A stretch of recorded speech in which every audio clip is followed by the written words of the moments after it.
Welcome back to Adventures of a Black Belt Sommelier, sponsored by Four Paws Restaurant, the iconic fine dining restaurant in St. Paul, Minnesota, with wonderful food, attentive professional service, and a wonderful, fabulous, incredible wine list. And I'd like to think very, very good wine service. Um, I've said recently, repeatedly, it's really good to be the sommelier. It's really good to be the sommelier at Four Paws Restaurant on a lot of Tuesday nights because the owner, Bruce Dyer, comes by frequently on Tuesday nights. And if he does, he usually wants to open something really great from our wine cellar and share a glass with me. So we just, I don't know, we generally talk about the wine we're drinking or life in general or our lives. And we both have had very, very interesting lives. Um, I admire the hell out of him. He's an incredibly successful, self-made man. Um, and I'm privileged to work for him. Um, Last night was one of those nights. I was going to open a 2000 Chateau Lynch-Bages, which would have been incredible. That he suggested that we open 2013 Peter Michael Cabernet Sauvignon Les Pavots.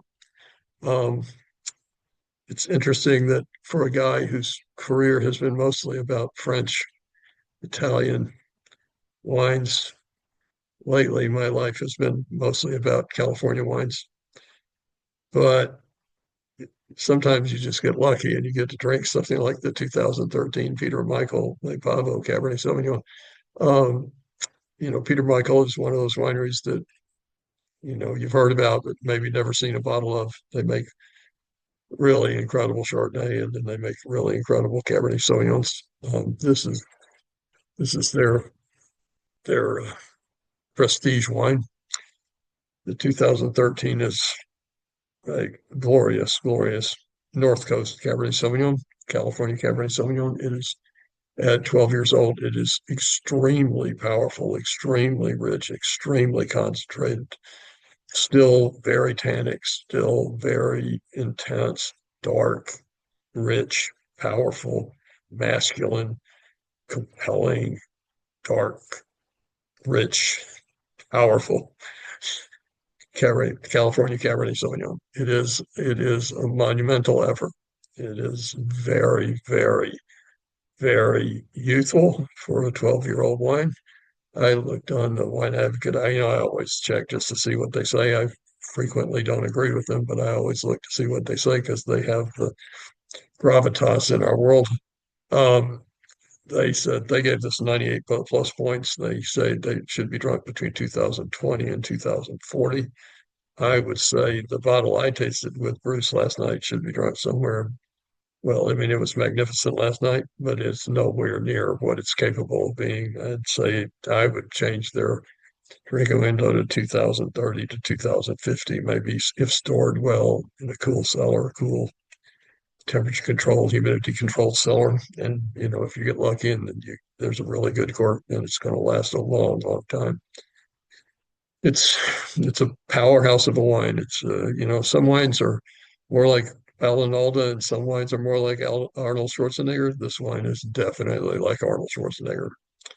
If you want broad-shouldered, beefy, meaty, intense, powerful, dark fruited, richly oaked, powerful, intense, rich, youthful, with a long life ahead of it. And when it hits its peak, it's going to be something very, very memorable. This wine is this is a great, great choice. It is a fabulous, fabulous wine. It is not inexpensive if you can find the 2013. It was $175 on release, so I would expect it to be somewhere more expensive than that. But if you compare that to other wines of this quality in the world, 275 or 200 or $250, not very much money if you consider what the finest wines of Burgundy and Bordeaux and the most expensive wines of California and Washington State sell for these days. This is not expensive. It's just is expensive for the average person. Like dudes like, jamokes like me, it's $175 is a lot of money.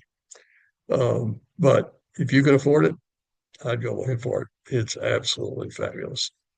and come by and see us on Tuesday nights. You never might get, you never know. You might get lucky. Bruce might be walking down in the dining room with a decanter full of 2013 Peter Michael Cabernet Sauvignon Le Pavo that somebody might want to taste. And if you express an interest, he'll pour you a glass. He does it all the time. Also, we have really great wine and really great food and excellent service. And this is a really, really beautiful place. Um, I wanted, I want to just tell you that on the 23rd of this month, I am going to upload what I think will be the most exciting uh, podcast of the Lord knows how many I've done. It's a lot. I think this is going to be the most exciting one ever that I've done, including Thomas Keller and Michael Mondavi and Laurel Serhold and Catena. I mean, all these incredible things that I've done on this podcast. This is an amazing, amazing thing. I assume he's going to show up on the Zoom call. He says he is. And we have a 7 hour time difference, so I'm crossing my fingers. I always kind of feel like it's a miracle when that face pops up on the screen.